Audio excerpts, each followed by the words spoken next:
தேவனுடைய பரிசுத்த நாமங்களுக்கு துதிகன மகிமை உண்டாவதாக.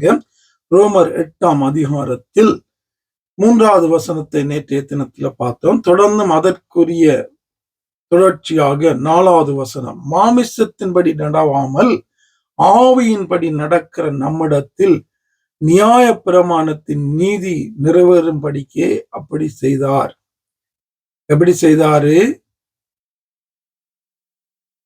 மாமிசத்தினால பலவீனமா இருந்த நியாய பிரமாணம் செய்யக்கூடாது, தேவனை செய்யும்படிக்கு தம்முடைய குமாரனை மாமிசத்தின் சாயலாக பாவத்தை போக்கும் பலியாக அனுப்பி மாமிசத்திலே பாவத்தை ஆக்கினைக்குள்ளாக தீர்த்தார். இயேசுவினால ஒரு மனுஷன் விடுவிக்கப்படுகிறான். விடுவிக்கப்படும்படியாக தான் என் ஆண்டவர் அப்படி செய்தார், அவருடைய நீதி நிறைவேறும்படியாக என்று சொல்லி போட்டு 5வது வசனம், அன்றியும் மாமிசத்தின்படி நடக்கிறவர்கள் மாமிசத்துக்குரியவைகளை சிந்திக்கிறார்கள், ஆவியின்படி நடக்கிறவர்கள் ஆவிக்குரியவர்களை சிந்திக்கிறார்கள். 2 காரியங்கள் உண்டு. இந்த பூமியிலே ஒரு மனிதன் வாழும்போது 2 காரியங்கள் உண்டு. மாமிசத்துக்குரிய காரியங்கள் உண்டு, தெய்வத்துக்குரிய காரியங்கள் உண்டு. அதான் ஆவிக்குரிய காரியங்கள் என்று, ஆவியானவருடைய சிந்தை என்று, ஆவியானவரின்படி நடக்கிறது என்று இங்கே வேதம் கூறுகிறது. மாமிசம் என்பது எங்களுடைய சுயம், எங்களுடைய சொந்தமான காரியங்கள், எங்களுடைய இருதயத்தின் நினைவுகள், எண்ணங்கள், எங்களுடைய விருப்பங்கள், எங்களுடைய ஆசைகள், எங்களுடைய இச்சைகள், இவைகளை குறிக்கிறது. ஆவி என்பது தேவனுக்குரிய, ஆவிக்குரியவளாய் நடக்கிறது என்பது தேவனுக்கு பிரியமானதை செய்கிறவர்கள், தேவனுடைய வார்த்தையின்படி வாழுகிறவர்கள், பரிசுத்த ஆவியானவரால் உணர்த்தப்பட்டு ஏவப்பட்டு கண்டிக்கப்பட்டு நடத்துகிறவர்கள். இதான் ஆவிக்குரியவர்கள். மாமிசத்துக்குரியவர்கள் உலகத்துக்குரியவைகளை செய்வார்கள்.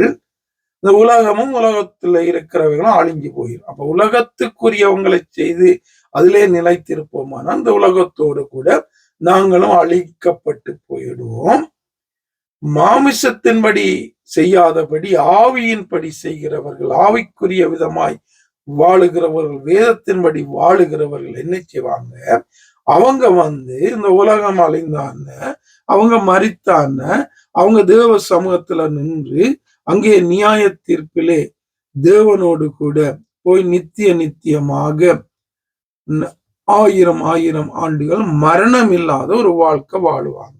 இதான் ஆவிக்குரிய ஒரு பெரிதான ஒரு ஆசீர்வாதம். அதாங்க சொல்றாரு, மாமிசத்தின்படி நடவாமல் ஆவியின்படி நடக்கிற நம்மிடத்தில் நியாயப்பிரமாணம் நிறைவேறும்படிக்கு அப்படி செய்யாருன்னு போட்டு, அன்றி 5வது வசனம், அன்றி மாமிசத்தின்படி நடக்கிறவர்கள் மாமிசத்துக்குரியவர்களை சிந்திப்பாங்க. இப்ப இன்றைக்கு எங்களுடைய சிந்தனைகள், எங்களுடைய யோசனைகள், எங்களுடைய எண்ணங்கள், எங்களுடைய காரியங்கள் எல்லாம் உலகத்துக்குரிய விதமாய் இருந்தால் நாங்க மாமிசத்துக்கு உரியவர்கள். இப்படிதான் அடையாளம் காண்றது.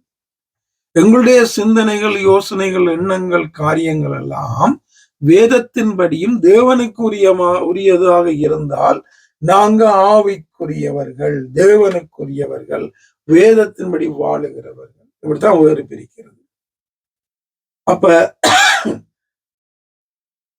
மாமிசத்தின்படி வாழுகிறோமா, ஆவியின்படி வாழுகிறோமா? மாமிசத்தின்படி ஊழியம் செய்கிறோமா, ஆவியின்படி ஊழியம் செய்கிறோமா? மாமிசத்தின்படி பேசுகிறோமா, ஆவியின்படி பேசுகிறோமா? மாமிசத்துக்குரிய காரியங்களை பார்க்கிறோமா, ஆவிக்குரிய காரியங்களை பார்க்கிறோமா? மாமிசத்துக்குரியவைகளை பேசுகிறோமா, ஆவியானவருக்குரியவைகளை பேசுகிறோமா? மாமிசத்துக்குரியவைகளை சிந்திக்கிறோமா, ஆவியானவருக்குரியவைகளை சிந்திக்கிறோமா? இது எப்படி எங்களுடைய வாழ்க்கை இருக்கு?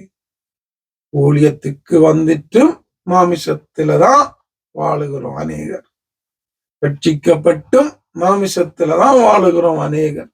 மாமிசத்துக்கு உரிய காரியங்கள், உலகத்துக்கு உரிய காரியங்கள். இதனால ஆவியானவர் இந்த நிலைமையிலிருந்து என்னையும் உங்களையும் மாற்றி ஆவிக்குரியவர்களாய் வேதத்தின்படி வாழத்தக்கதாக, கிரிய செய்யத்தக்கதாக தொடர்ந்து வழி நடத்துவாராக. ஆமேன்.